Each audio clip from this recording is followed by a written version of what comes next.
നമ്മൾ മലയാളികൾ പൊതുവെ യു പിയെ കാണുന്നത് തികച്ചും അപരിഷ്കൃതമായിട്ടുള്ള ഒരു പ്രദേശമായിട്ടാണ്. കാടത്തരങ്ങളുടെ വിളനിലമായിട്ടുള്ള കുറ്റകൃത്യങ്ങളുടെ ഒരു ദേശീയ തലസ്ഥാനം.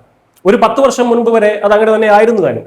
എന്നാൽ ഇപ്പോൾ പുറത്തു വന്നിരിക്കുന്ന പുതിയ national crime records bureau report ഈ മുൻവിധികളുടെ എല്ലാം പുറത്തുകൂടെ കയറിയിറങ്ങുന്ന ബുൾഡോസറാണ്, യോഗിയുടെ ബുൾഡോസർ.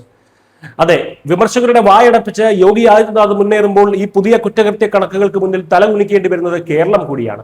2024 NCRB റിപ്പോർട്ട് പ്രകാരം ഉത്തർപ്രദേശിൽ കുറ്റകൃത്യങ്ങൾ ക്രമാനുഗതമായി കുറയുകയാണ്. ഇതിൽ ഏറ്റവും ഞെട്ടിക്കുന്ന വസ്തുത എന്നാൽ ഈ വർഷം യു പിയിൽ ഒരു വർഗീയ കലാപം പോലും നടന്നിട്ടില്ല എന്നതാണ്. ആകെ രജിസ്റ്റർ ചെയ്തത് 2610 അക്രമ കേസുകൾ. സ്ത്രീകൾക്കെതിരായ അതിക്രമങ്ങളിലും അതിശയകരമായിട്ടുള്ള കുറവാണ് ഉണ്ടായിട്ടുള്ളത്.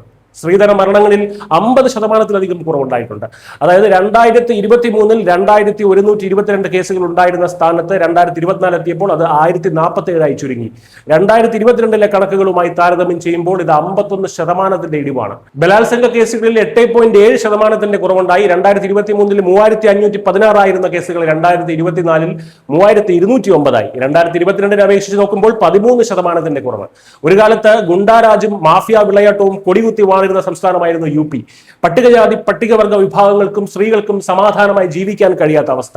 എന്നാൽ സ്ഥിതിഗതികൾ ഇന്ന് പൂർണ്ണമായും മാറി മറിഞ്ഞിരിക്കുന്നു.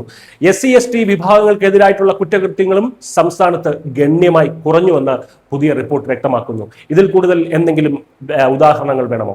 കുറ്റകൃത്യങ്ങളില്ലാത്ത ഒരു സംസ്ഥാനമായി യു പി മാറിക്കൊണ്ടിരിക്കുകയാണ് എന്ന് ഡാറ്റകൾ അടിവരയിടുന്നു. അതും അതിവേഗമാണ് ആ മാറ്റം സംഭവിച്ചുകൊണ്ടിരിക്കുന്നത്. ദേശീയ ശരാശരിയേക്കാൾ വളരെ താഴെയാണ് ഇന്ന് യു പിയിലെ കുറ്റകൃത്യ നിരക്ക്. രാജ്യത്തെ കുറ്റകൃത്യങ്ങളുടെ ദേശീയ ശരാശരി 252.3% ഉത്തർപ്രദേശിൽ അത് വെറും 180.2% മാത്രമാണ്. അതായത് ദേശീയ ശരാശരിയേക്കാൾ 28.5% കുറവ്. ജനസംഖ്യയെ അടിസ്ഥാനമാക്കി നോക്കുമ്പോൾ 2023 കുറ്റകൃത്യ നിരക്കിൽ 24ാം സ്ഥാനത്തായിരുന്ന യു പി ഇന്ന് 18ാം സ്ഥാനത്തേക്ക് നില മെച്ചപ്പെടുത്തി. എന്നാൽ സൈബർ കുറ്റകൃത്യങ്ങളുടെ കാര്യത്തിൽ ഒരു ചെറിയ മുന്നറിയിപ്പുണ്ട്. മുൻ വർഷത്തെ അപേക്ഷിച്ച് കുറവുണ്ടെങ്കിലും സൈബർ കേസുകളിൽ ലക്നൗ സംസ്ഥാനത്ത് 1ാം സ്ഥാനത്തും രാജ്യത്ത് 5ാം സ്ഥാനത്തുമാണ്. ഗാസിയാബാദ് 2ഉം കാൺപൂർ 3ഉം സ്ഥാനങ്ങളിൽ നിൽക്കുന്നു.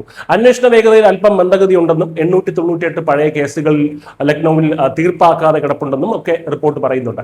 സൈബർ കേസുകളിലെ ഈ ചെറിയ കാലതാമസം മാറ്റി നിർത്തിയാൽ ഉത്തർപ്രദേശിന്റെ കുതിപ്പ് അവിശ്വസനീയം തന്നെയാണ്. മുഖ്യമന്ത്രി യോഗി ആദിത്യനാഥിന്റെ വിട്ടുവീഴ്ചയില്ലാത്ത ഭരണമികവും കർശനമായ നിയമപാലനവുമാണ് ഒരു കാലത്തെ ക്രൈം ക്യാപിറ്റലിനെ ഇന്ന് രാജ്യത്തെ മികച്ച സുരക്ഷിത സംസ്ഥാനങ്ങളിൽ ഒന്നാക്കി മാറ്റിയത്. യു പിയെ പരിഹസിച്ചിരുന്നവർ ഇനി ഈ കണക്കുകൾ കൂടി ഒന്ന് നോക്കുന്നത് നന്നായിരിക്കും. കാരണം കണക്കുകൾ ഒരിക്കലും കള്ളം പറയില്ല. News desk.